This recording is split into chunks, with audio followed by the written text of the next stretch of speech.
पाकिस्तान का मीडिया हमारा मजाक उड़ा रहा है, उनको तो कुछ गलत ही नहीं लग रहा, उनको तो कुछ गलत ही नहीं लग रहा।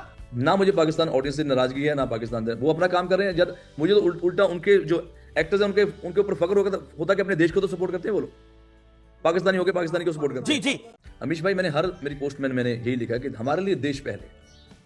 जब हमारे रिश्ते नहीं सही जा रहे उनके साथ तो हमें अवॉइड करना चाहिए, या आप पोस्टपोन कर दो यार, जब हमारे रिलेशन अच्छे होंगे आप तब रिलीज कर दो।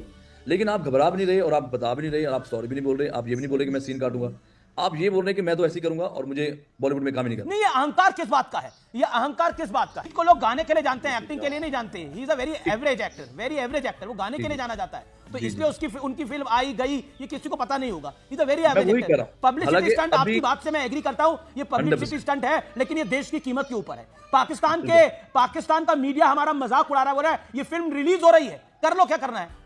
अभी मैंने उनकी जो रिसेंट मैं पोस्ट देख रहा हूँ, वो कहते हैं मुझे बॉलीवुड में काम नहीं करना, मुझे किसी सुपरस्टार के साथ काम नहीं करना, और मैं ये भी नहीं चाहूंगा कि दिलजीत को इंडिया में बैन करा जाए या उसकी किसी भी मूवी से उसको निकाला जाए। वो लोग नहीं करना चाहिए। ये देश है, ये देश है दीवानों का, ये देश है परवानों का, ये देश इमोशनल देश है। यहाँ एक आवाज में सब कुछ होता है, ये इमोशनल कंट्री है। आप इस देश के इमोशंस को कुरेदेंगे, उन पे नमक छिड़केंगे तो आप बख्शे नहीं जाएंगे इस देश के अंदर। बिल्कुल आप सही कह रहे हो, और मेरी बस यही रिक्वेस्ट है कि अगर दिलजीत हमारी सबकी इंटरव्यू सुन रहे हैं तो यार आप सामने आके सॉरी बोल दो और 2-4 सीन वहां से निकाल दो। नहीं, उनको तो कुछ गलत ही नहीं लग रहा, उनको तो कुछ गलत ही नहीं लग रहा। वही मैं कह रहा हूँ, वो बहुत गलत बात है। इसलिए मैंने शुरू में लिखा था कि he is a fake singer, और ये सारी पब्लिसिटी वो कर रहे हैं कि ताकि फिल्म और गर्म हो जाए। ठीक है जी, मैं इसको रिलीज कर दूंगा और 4-5 महीने बाद मैं आके सॉरी बोल दूंगा। जी देखो, अभी तो सभी हिंदुस्तानियों को गुस्सा तो है ही है, बिकॉज हम पहली कम नहीं बुला पाते, नया कुछ और मुद्दा ऐसा आ जाता है। और हमें ना मुझे पाकिस्तान ऑडियंस से नाराजगी है, ना पाकिस्तान से, वो अपना काम कर रहे हैं। जब मुझे तो उल्टा उनके जो एक्टर्स हैं उनके ऊपर फख्र होता कि अपने देश को तो सपोर्ट करते हैं वो लोग, पाकिस्तानी होके पाकिस्तानी को सपोर्ट करते हैं। जी आप इंडिया होके इंडियन होके आप इंडिया को क्यों नहीं सपोर्ट करते? एक जी मीका भाई, मेरे साथ एक एक्सपर्ट बैठे हुए हैं, वो आपसे एक सवाल पूछना चाहते हैं। ओके विवेक। मीका भाई, आप भी पाकिस्तान में खासे पॉपुलर हैं, दलेर पाजी भी बहुत पॉपुलर रहे हैं, आपको मालूम है। और एक ऑटो सिंगर जिसने रफी की आवाज में गाया था, पाकिस्तानी ऑटो सिंगर, उसको एक फ्लैट दिया गया था, याद है आपको? पर तब ये स्थिति नहीं थी। अब वो देखिए, ये स्थिति तो हमेशा रही है, लेकिन प्यार था ना, दलेर पाजी के दिल में प्यार था, मीका के दिल में प्यार था, तो वो प्यार कहां है आज? ये छोटी मोटी चीजें तो होती रहेंगी, आर्टिस्ट तो इनसे ऊपर उठे ना। Yes I agree. पहले देखो गाने आते रहे हैं, हम भी, मैं नुसरत फतेह अली खान साहब को लाइक करता हूँ, गुलाम अली साहब को लाइक करता हूँ, और वो हमेशा हिंदुस्तान का थैंक्स करते हैं। लेकिन आजकल जो न्यू आर्टिस्ट आ रहे हैं पाकिस्तान के, वो कभी भी हिंदुस्तान का थैंक्स नहीं करते, कोई भी नहीं करता। एक सवाल जो बार-बार वहां जाके मीका भाई मैं एक सवाल दिल की गहराइयों से पूछना चाहता हूं, और देश सुन रहा है आपको ये वाला। हमारे आर्टिस्ट, हमारा बॉलीवुड इतना वोकल क्यों नहीं है?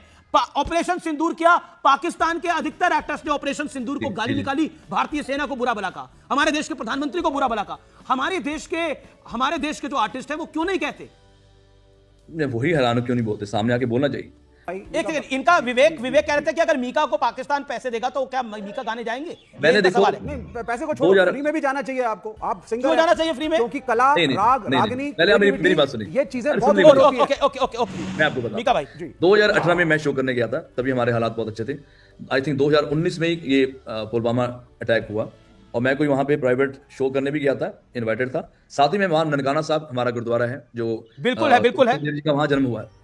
जब मैं आया तो बहुत सारे लोग मेरे खिलाफ थे, बहुत सारे लोग मेरे से नाराज हो गए। क्यों नाराज हो गए? उनकी अपनी एक सोच थी। फिर मैंने आके यहाँ पे मैंने यही जो अशोक पंडित जी हैं, इन्होंने ही तभी गुस्सा दिखाया था, और बहुत सारे लोग मेरे से चाहते थे कि मैं माफी मांगू। फिर मैं स्पेशली यहाँ पे आके मैंने सॉरी बोला कि आज के बाद मैं कोई पाकिस्तान में शो नहीं करूंगा। इस बात को ऑलमोस्ट 7-8 साल हो।